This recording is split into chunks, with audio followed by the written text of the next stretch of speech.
People have always been fascinated by the subject of money. And for good reason when you think about it. I mean, despite all the bad press that money gets from us preacher types, the fact is money can do a lot of wonderful things for people when you think about it. Money can relieve stress. Money can provide independence. Money can help us fulfill our dreams in life. When you think about it, money can do a lot of the very same things that God promises to do for us, at least at first glance. And I think that explains why Jesus said in Matthew 6, verse 24, no man can serve two masters. For either he will hate the one and love the other, or he will despise the one and hold on to the other. You cannot serve, you cannot worship God and money. And notice Jesus didn't say you cannot worship God and your work, or you cannot worship God and sex. It's not that those other things cannot be idols for us, they can. But Jesus understood that money has a unique ability to take our heart's affection because of all of the things it can do for us. That also explains why Paul said in 1 Timothy 6:10, for the love of money is the root of all sorts of evil. And some by longing for it have wandered away from the faith and have pierced themselves with many a pain. And yet most people I talk to, they don't have any desire to fall in love with money. They don't want to worship money. Instead, most people's attitude about money is like one couple who talked to me recently. They're facing the first-year tuition bill for their child's college education. They said, Pastor, we just want to have enough. We just want to have enough. Did you know, by the way, that is a biblical goal for your finances, to have just enough. Enough to meet your current and your future needs. Turn over to Proverbs chapter 30, if you would. Proverbs chapter 30. Solomon was the wealthiest man of his day. He understood both the benefits of money, but he also understood the limitations of money. After all, he had a lot of it. You look at Solomon's writings in both Proverbs and Ecclesiastes. Solomon taught, for example, don't worship money because it can be easily lost. In Proverbs 23, verses 4 and 5, we read, do not weary yourself to gain wealth. Cease from your consideration of it. When you set your eyes on money, it is gone, for wealth certainly makes itself wings, and like an eagle that flies toward the heavens.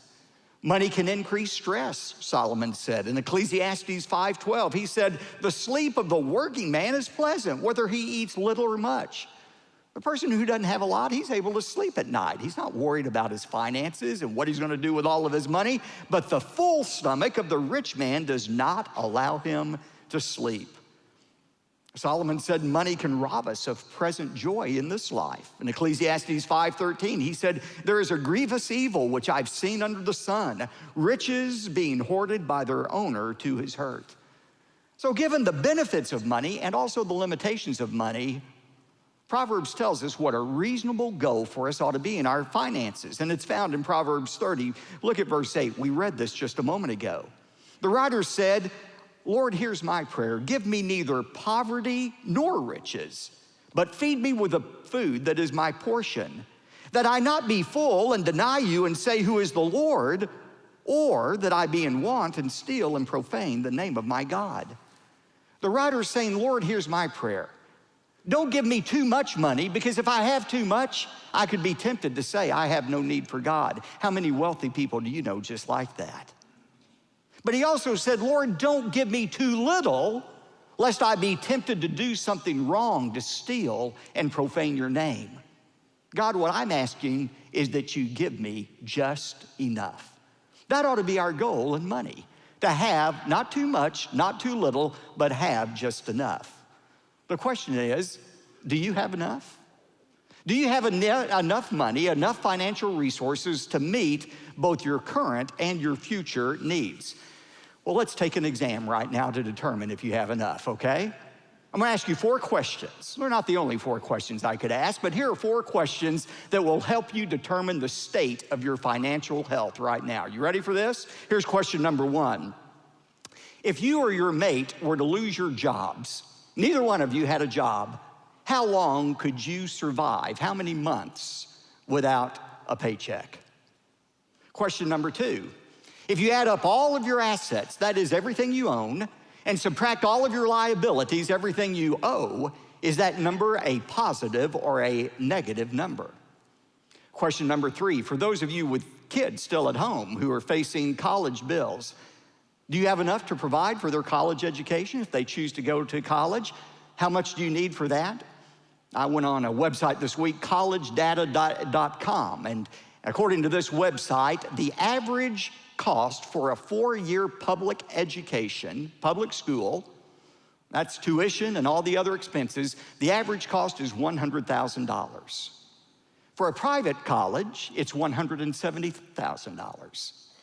Do you have enough to provide for your kids' education? Question number 4, what about your retirement? You know, there's a day coming for everybody. Doesn't have to be 65 or 70, but there will be a day when you are no longer working with a steady paycheck coming in. Do you have enough money for retirement for when that day comes? How much money should you have right now for your future retirement? There are all kinds of formulas that people use, financial planners, to determine how much you ought to have right now for your future retirement, but here's a real simple formula.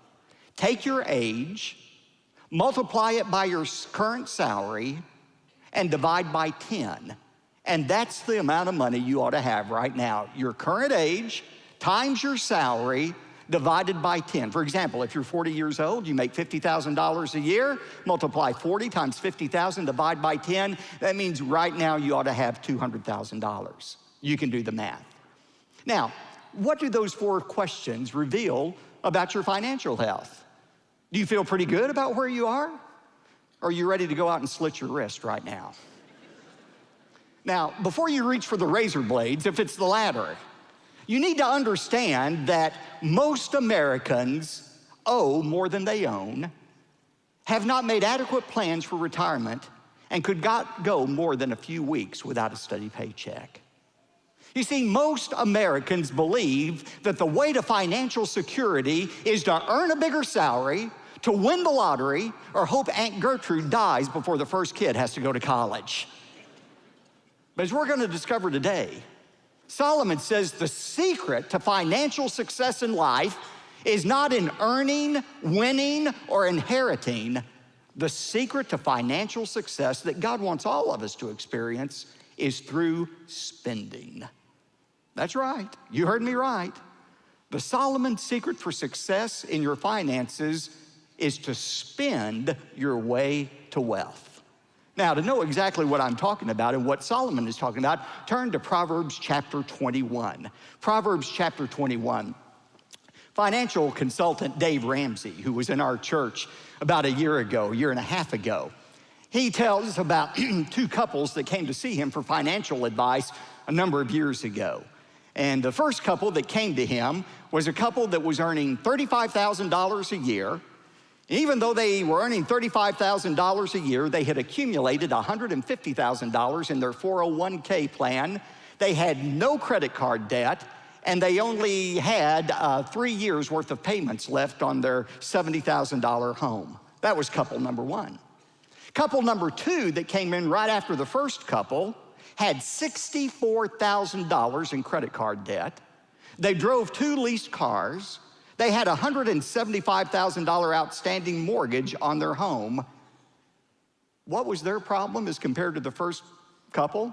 You might assume that this second couple that had $64,000 worth of credit card debt and $175,000 left on their home, they must have earned less money than the first couple earning $35,000. No, Ramsey said this second couple was earning $84,000 a year.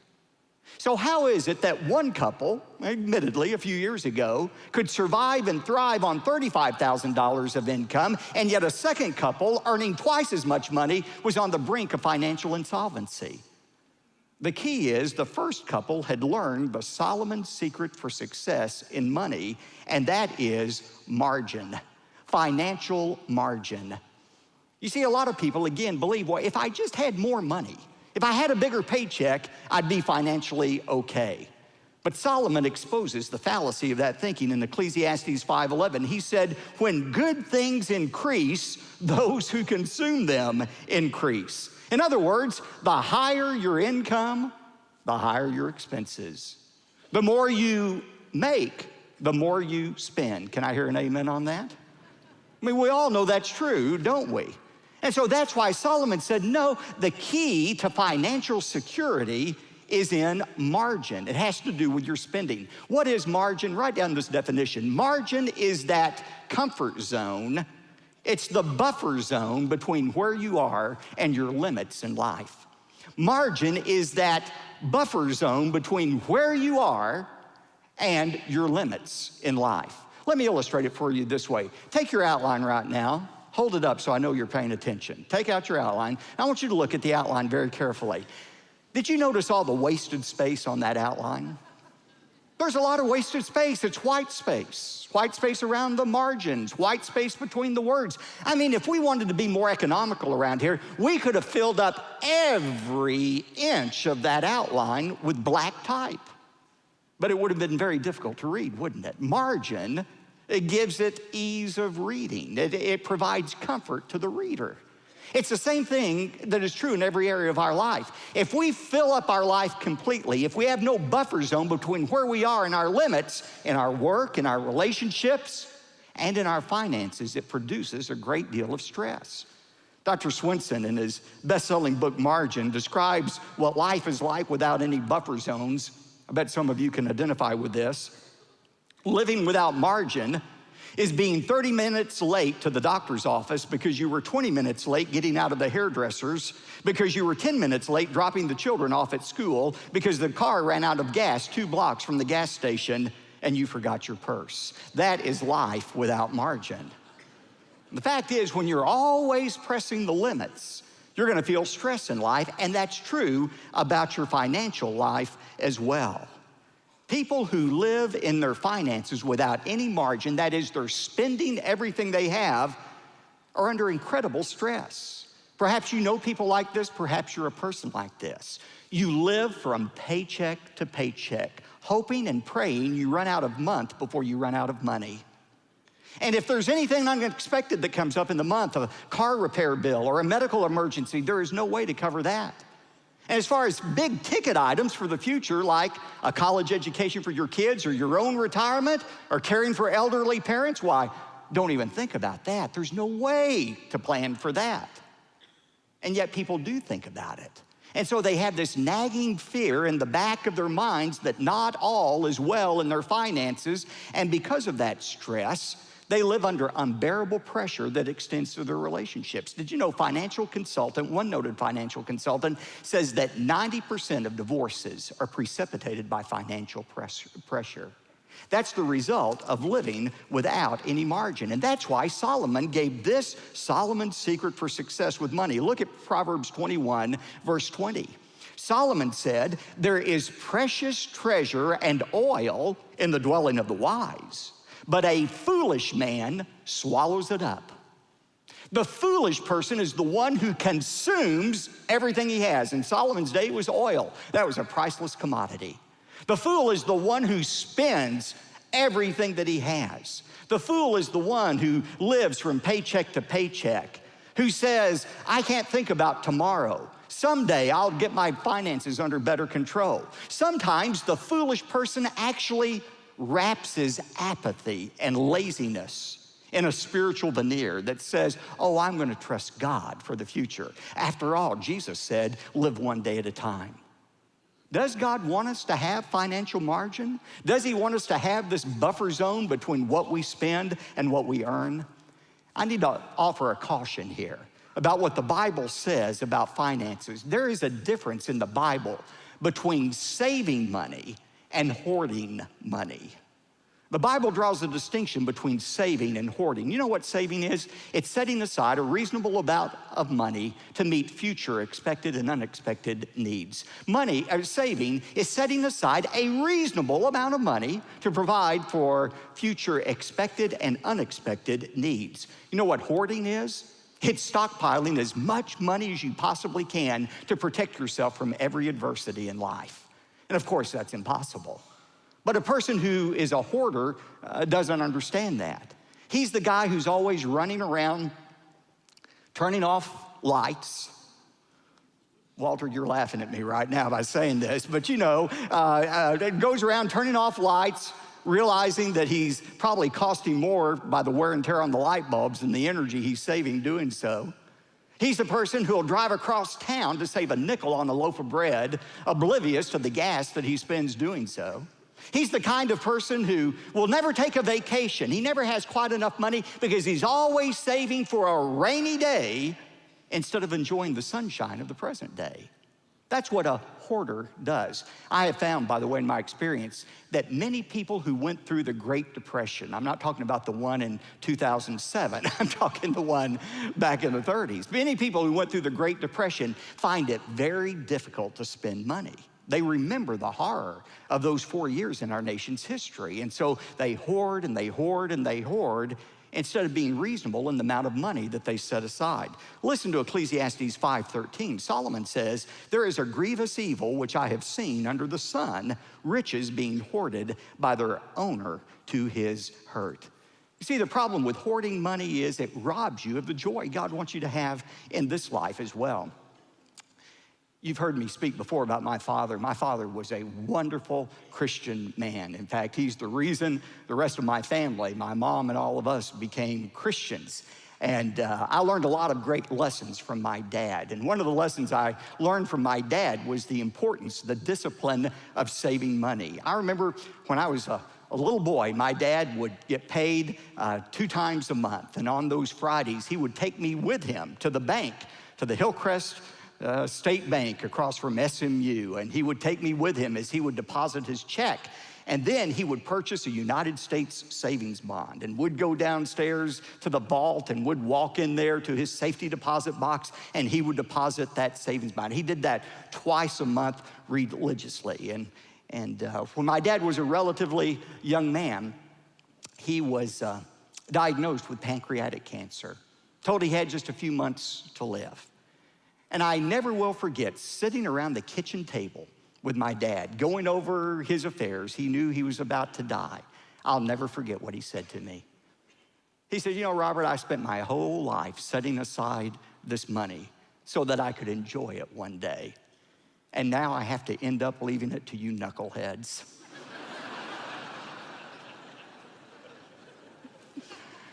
Do you know Solomon said basically the same thing?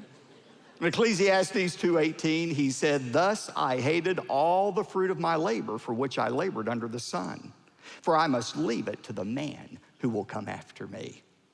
Now, when we're talking about financial margin, we're not talking about being a hoarder of money. We're talking about setting aside a reasonable amount in the present to take care of future expected and unexpected needs. What are the benefits of doing what Solomon said, of not consuming everything you make and setting some aside? I want you to notice in the Bible, there are 3 benefits of having financial margin, a buffer zone between your income and your expenditures. Number 1, financial margin offers freedom to do the right thing. It offers us freedom to do the right thing. Years ago, I was listening to Dr. Laura Schlesinger. Remember her, who gave the advice on the radio all the time? Everybody listened to Dr. Laura. I was driving somewhere and had it turned on to Dr. Laura, and this lady called in, and she said, "Dr. Laura, I don't know what to do." Said, "My father's been diagnosed with cancer. He lives in another state, and I would love to go visit him before he dies.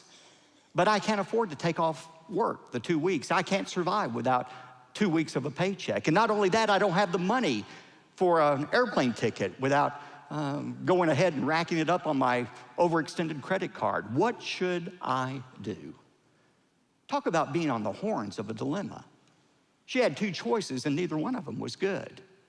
Do I experience financial insolvency, or do I experience a lifetime of regret for not seeing my dad? See, that's the kind of choice you have, or lack of choice, when you have no financial margin. Financial margin gives us the freedom to do what we need to do. Financial margin, having that buffer zone, allows you to change jobs and do something you really want to do in life. Financial margin allows you to take that mission trip that you've been dying to take.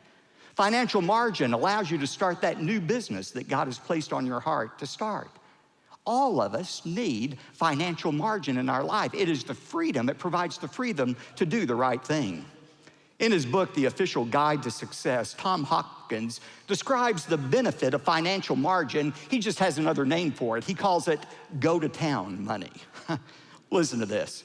He says, millions of people stay in jobs they hate, or they settle for less than they should get because they don't have any go-to-town money. What is that? It's enough money to allow you to face change with a stout heart. How much go-to-town money do you need? Whatever it takes to make you feel strong enough to risk losing what you have now in order to reach for a greater opportunity. This is the executive's equivalent of a strike fund. It's the salesperson's ace in the hole. It's everybody's holdout money. Go-to-town money provides you with extra courage and clear-headedness to meet the surprises and alarms of life. If it improves your performance under the pressure of a tough negotiation, it can double or triple your rate of climb. But if having go-to-town money makes you impossibly bullheaded, putting it aside will be one of the worst mistakes you ever make.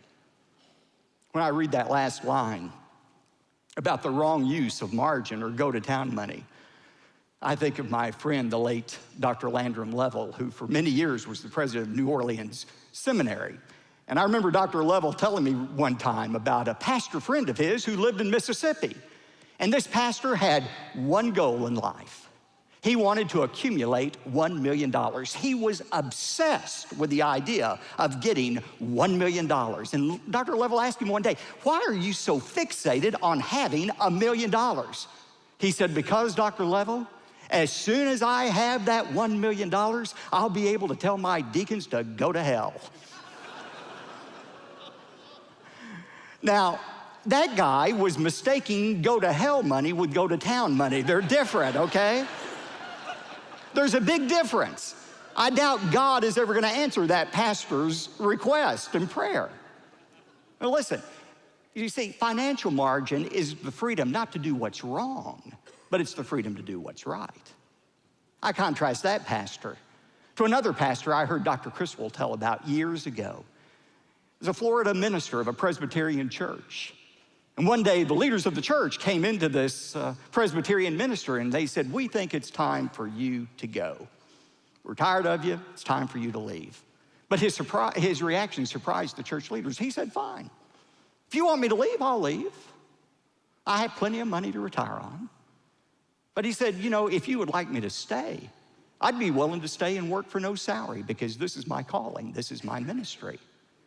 Well, the response so startled those church leaders that suddenly their perception of their pastor changed. No longer did they see him as a financial drain, they saw him as an asset to the church. They not only kept him, they continued to pay him.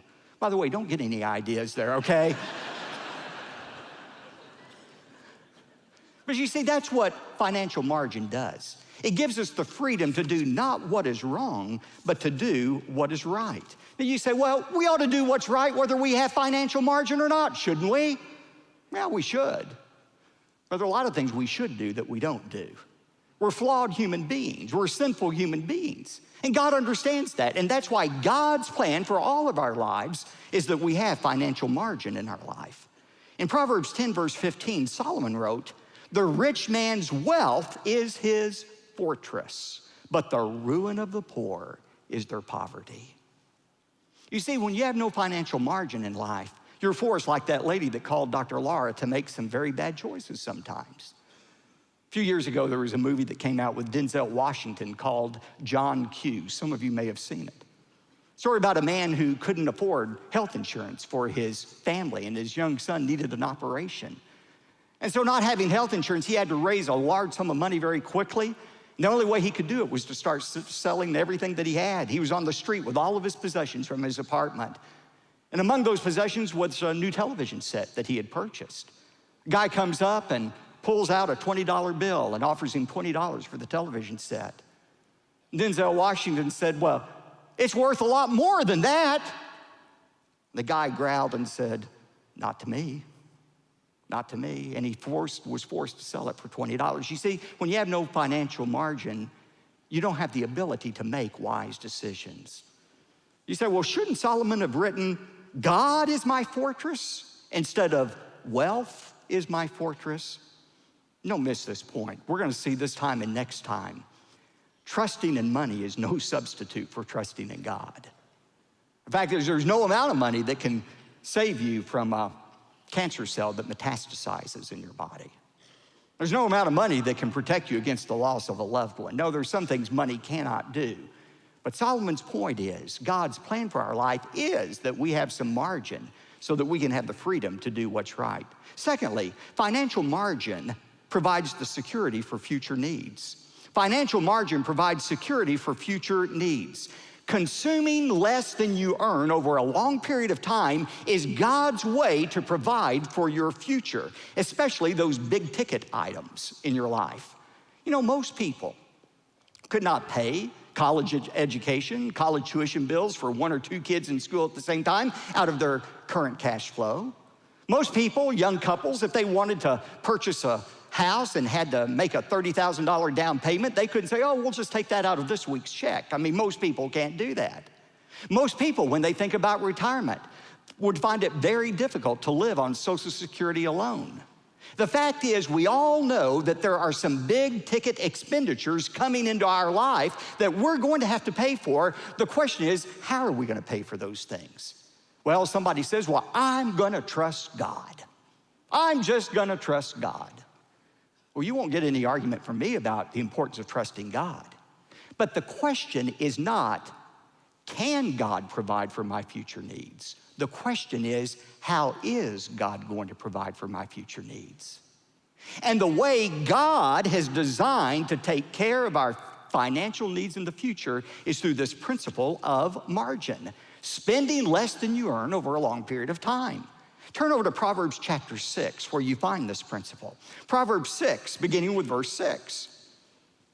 Solomon wrote, go to the ant, O sluggard, and observe her ways and be wise, which having no chief, officer, or ruler, prepares her food in the summer and gathers her provision in the harvest.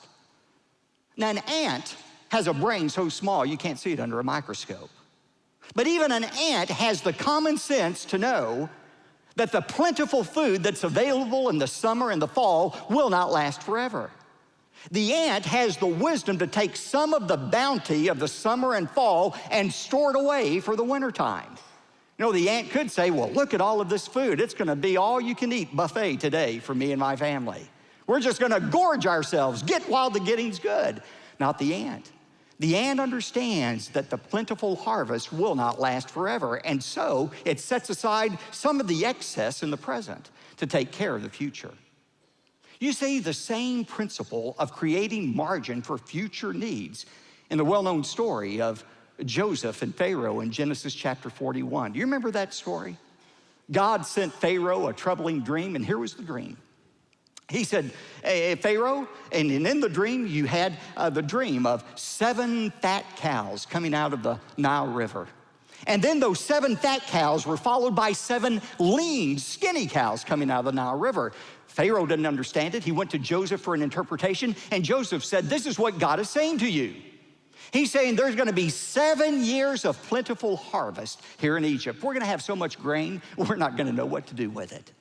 But those 7 years of harvest, of bounty, are gonna be followed by 7 lean years of famine. So Pharaoh, here's what we should do. We should take some of the excess we have, exactly 20% of the excess we have over the next 7 years, we ought to store it for our future needs. And Pharaoh saw the wisdom, and he ordered Joseph to do just that. Now, think about this. Was Pharaoh storing up grain for the future? Was that a sign of a lack of faith in God? No. It was actually a sign that he did believe in God. He believed what God had said, and he acted accordingly. Isn't that what faith is? Believing what God has said and acting accordingly? He believed what God said about a future famine. He believed what God said when he said, right now you have more than you need, but in 7 years you're gonna need more than you have. So you better take some of the excess now to prepare for the future. That was a sign of faith on Pharaoh's part. Now follow me on this. Did you know God has said the same thing to you and me? He has said to every one of us here, every one of us watching this program, he is saying to you, there is a time of financial famine coming into your life. Every one of us is gonna face it.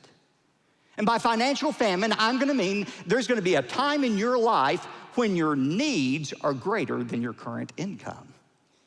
That time may be when your kids are going to college. It may be when you have to start caring for your elderly parents. It certainly will probably be when you face retirement. You're gonna have greater needs than you have income. So how do you prepare for that time of financial famine? Just like Pharaoh did.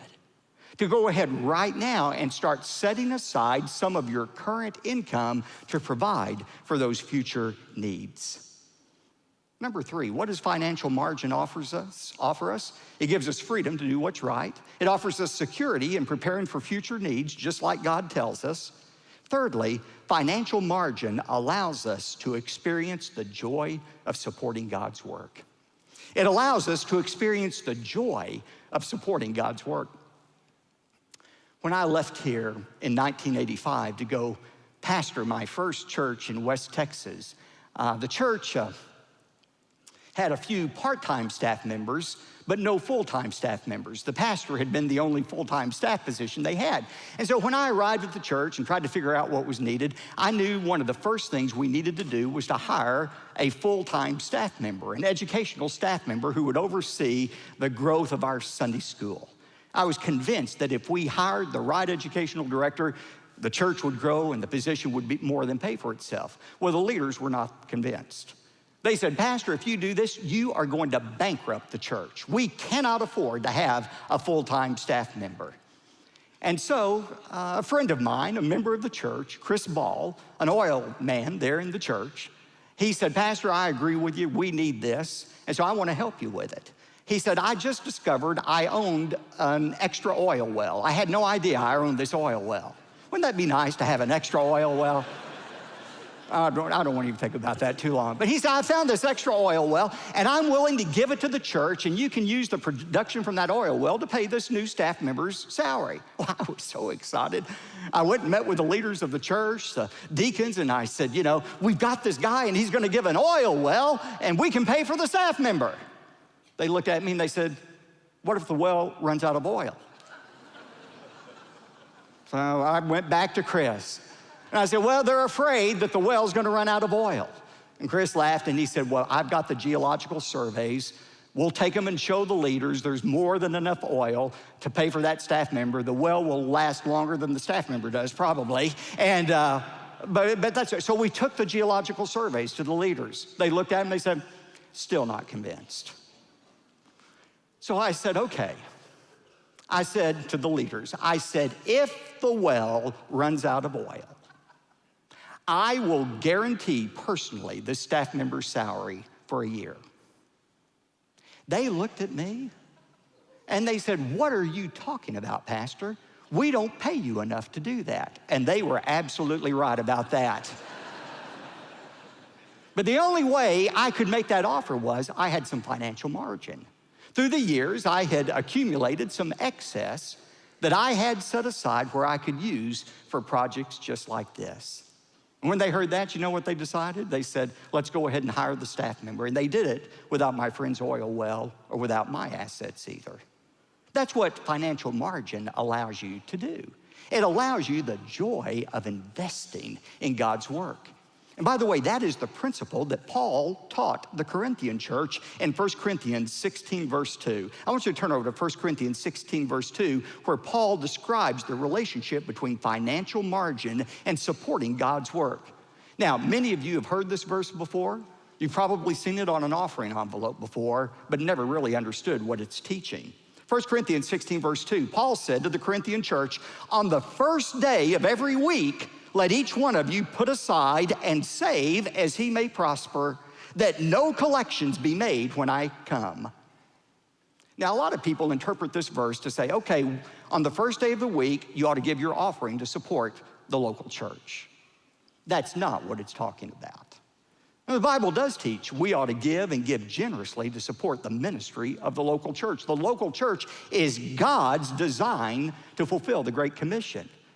As we'll see next time, I believe the tithe is the starting place for what we give to the local church, not to any other thing, to the local church. It's the starting place. The church is God's design plan for fulfilling the Great Commission. But that's not what this verse is talking about.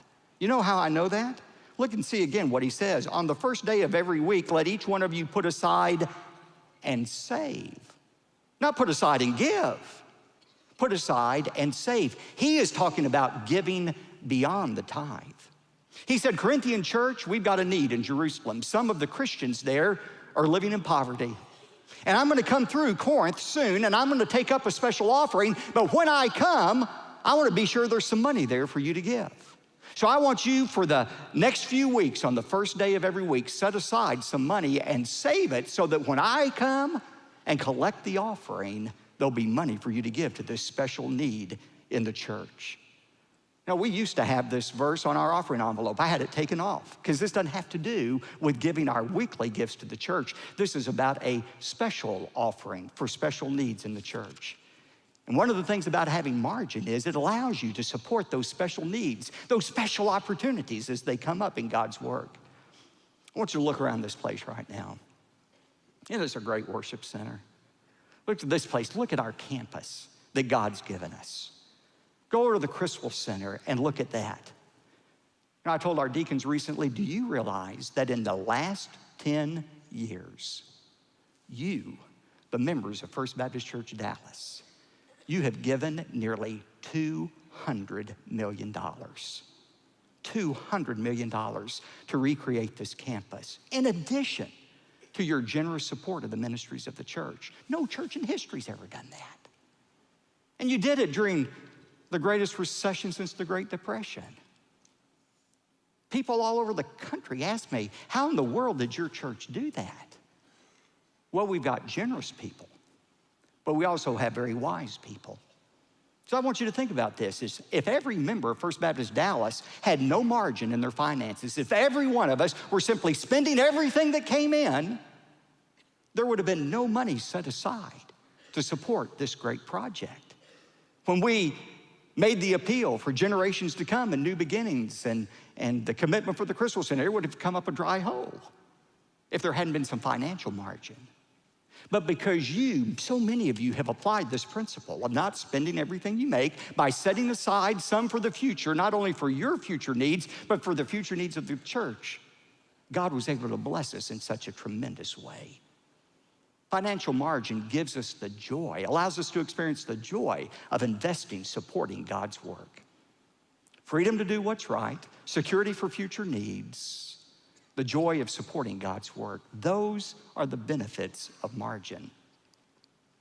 Now, I know what some of you are thinking. You're thinking, now, Pastor, if I made $200,000 a year, maybe I could have some margin in my finances. But you just don't understand where we are. As a family, it takes every penny we make just to exist. There's no room for any margin in our finances. If that's your reaction, I hope you won't miss next week's message. Because next week, we're gonna look at 4 very specific ways Solomon says we can create some margin in our finances no matter how much money we're earning.